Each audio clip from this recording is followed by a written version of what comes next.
পরিবারকে রাজি করানোর পর তার ছেড়ে যাওয়াটা খুব সুন্দর ছিল। তুমি বিশ্বাস করো, তুমি যেদিন আমারে কইছিলে যে আপনার ফ্যামিলিতে রাজি করান, ওই দিনকে আমি বাসায় এসে আমার মা আমার সামনে কাঁদছিল যে তোমার ওই মেয়ে বিয়ে করতে হইব না। তারপরও আমি তোমার লেগে কাঁদছিলাম যে মা আমার ওই মেয়েটাই লাগবে, আমি তোমার ঠিক এতটাই ভালোবাসতাম।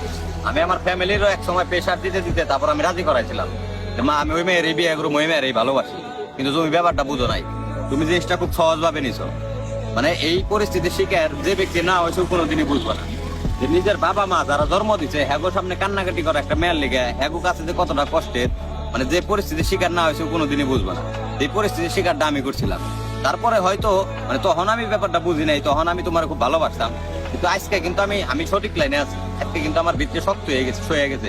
তুমি যে আমার আঘাত করছো, আঘাত করতে করতে মনে করো শক্ত করে ফেলাইছো। তোমার ছেড়ে যাওয়াটা বা চলে যাওয়াটা আমি কখনোই মানতে পারছিলাম না। তখন মনে করো তুমি মানে আমার এমন ভাবে চলে গেল, আমার বন্ধু বান্ধব ভাই বেড়া